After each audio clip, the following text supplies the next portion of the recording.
Thanks for finding the time to see me.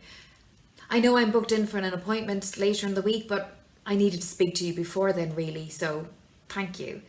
It's been an okay couple of days. It's just things are getting a bit full on at home now, and I needed to take a step away from it. Work's been all right. Actually, I found out I got that promotion. You're looking at the manager of the new Patrick Street branch. I'm delighted. And I'll be hiring new staff for the cash desks, and I've never known the bank to be so busy. It's great. Plus, I think it's come at a good time for me too. I need my own distraction, my own project, something to put my energy into. I'm sure I'll be told when I'm needed at home, but at the moment Ben has it all under control. He reckons he's just doing research for now, but I've got a feeling his mind is already made up. You're the only person I've spoken to about it. I don't see a need to tell anybody else. If we get accepted and the process starts, then I'll let people know. And it hasn't really sunk in that Ben wants us to do this. I mean, we went through it all before, years ago, when we first found out that we couldn't have children. And we decided against adoption. He felt so strongly about his child not being his own, and he couldn't get past that. But now that he's about to turn 40, he feels differently. The thought of him never being a father unnerves him. I think it's just a reaction to this milestone birthday, and I've told him that. He agreed with me, but he says he wants to look into it anyway. What can I do? It took us a long time to come to terms with the fact that we weren't going to raise a family.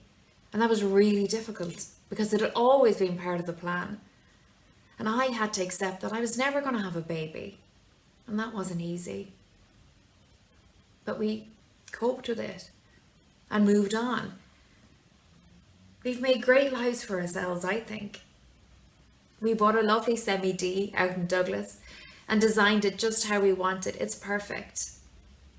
We both enjoy our jobs, and that's rare. We get to see our families and friends all the time. It's great. I'm very happy.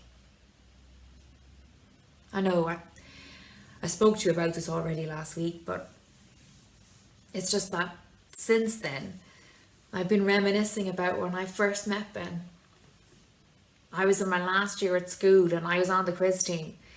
We were in the final round of the County Cork Championships and up against Ashton boys. Ben's younger brother Liam was on that team, and Ben had come along to show his support. I can't remember what the winning question was, but St. Mary's did win that final. That was the first day I spoke to him, just briefly. I remembered he'd played hurling for Mallow and was a bit of a local heartthrob. A few years later, just before my 21st, I was out in town with a couple of friends and we were in the Woodford pub and Ben was there. He said he remembered me. I couldn't believe he remembered me. I definitely remembered him. Now, I know I'm biased because I'm his wife, but he is handsome. He must have been only 24 then, and so gorgeous. I was amazed when he asked me out, and 2 years later I was even more amazed when he asked me to marry him.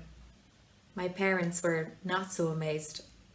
They liked Ben, they love him now of course, but they were concerned I was possibly too young and worried I wouldn't do the things I'd planned, like to travel and live abroad.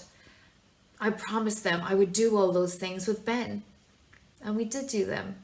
We did. Not long after I got engaged, a friend of mine, Anya, wanted me to go away on a girls' weekend to London. I couldn't be bothered really.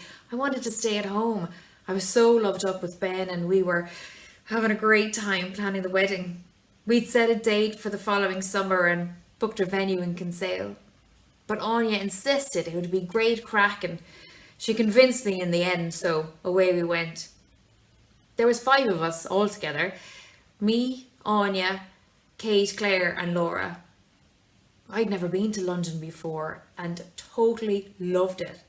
I couldn't get over the amount of people and the pace of it.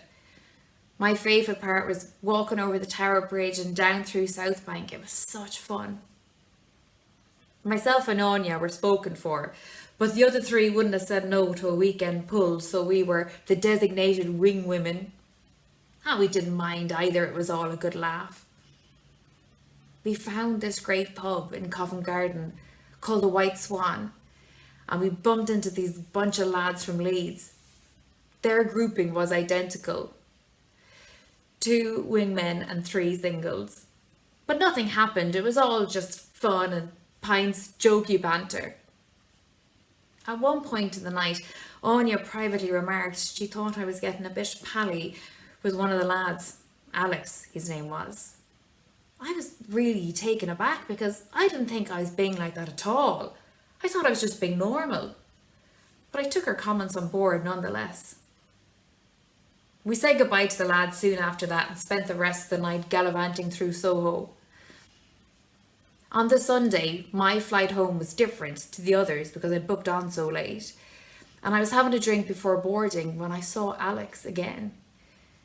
He said it was cheaper to fly to Leeds than to get the train, which seemed odd, but he asked if he could join me.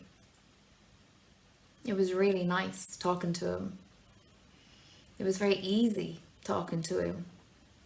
He was a kind person. He gave me his business card and said if I was ever in Leeds to give him a bell. I didn't think there was any harm in that. It was innocent enough, and he knew about Ben anyway. But the mad thing was that a couple of months later, work sent me and a few of my team on a 2-day training course in Leeds. I didn't text him. I thought that would have been weird. But he was in the same restaurant I was in that night with my colleagues. Crazy. And he decided it must be fate. I wasn't convinced myself. Ben doesn't believe in that kind of thing. He reckons life just is what it is. It was really good to see him. We had a few drinks and the night just flew by. He spoke about how much he'd love to visit Ireland someday. I told him not to bother with Dublin. Cork was the real capital and he'd have the best time there. He agreed it would be his first stop. I'm sorry, you probably think I've gone off on a total tangent here, but there is a reason I'm telling you this. I'm telling you this because I need to.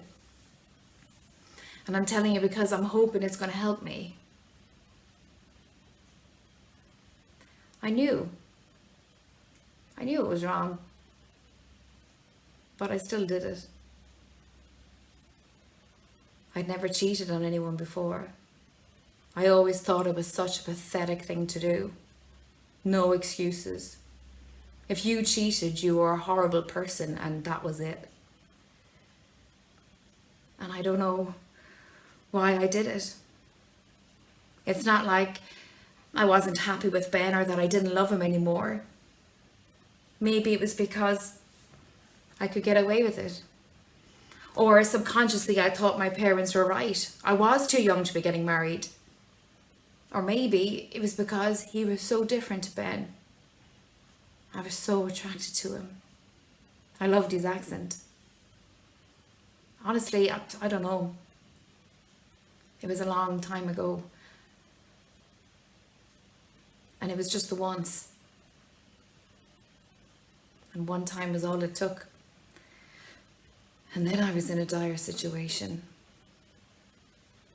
I was never going to leave Ben. I didn't want to. I had no plan to start a life with this guy and have his baby. I dealt with it and tried to forget it. I wanted to marry Ben more than ever. I put it all behind me. But now, suddenly, there's a prospect of me becoming a mother again. And I'll be honest with you, I don't want that. I needed to say this to you. To say it out loud, otherwise it might kill me. It feels like a kind of a punishment, all these feelings being raked up again. I'd learned to live with that secret. There were days I didn't even think about it. but it's all I can think about now. I've always loved Ben. He's been my man for forever, as far as I'm concerned. And if his heart is set on adoption, then, although we have been through it all before, and if things were different, I'd put my foot down and say no. No, darling, we've made our choice. But I owe him so much. But maybe we won't get the go ahead for this. Maybe he might change his mind. I could be worrying over nothing. Not that this was ever nothing. Anyway, our time is nearly up. Thank you for listening to me. It has helped.